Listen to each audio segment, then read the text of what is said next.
Hello friends, welcome to my channel Lisa's Cuisine Culture.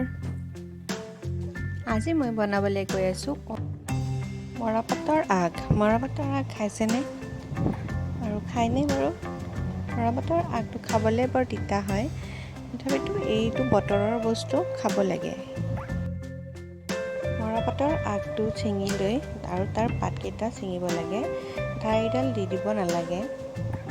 আৰু এনেকেই মই বাছি লৈছোঁ, লৈ এইখিনি ভালদৰে ধুই লৈছোঁ।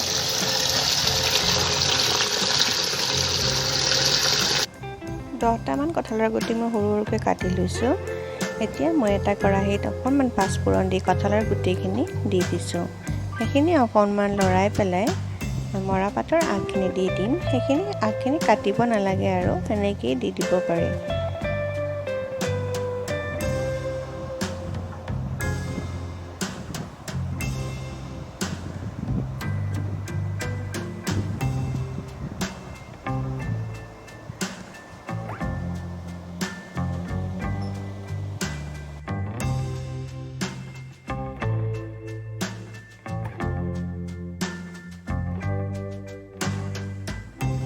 লৈ নিমখ দিছোঁ।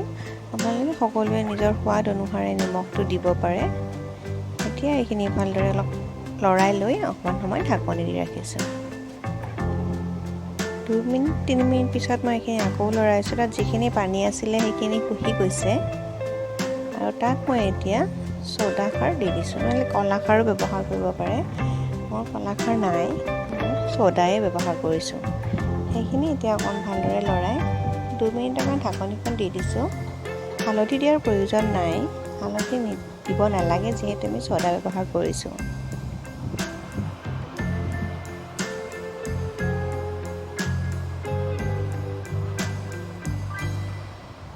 এতিয়া তাত মই 1 কাপ পানী দিছোঁ আৰু এতিয়া এইখিনি ভালদৰে লৰাই লৈ কঁঠালৰ গুটি আৰু শাকখিনি অকণমান সিজিবলৈ দিয়া হৈছে।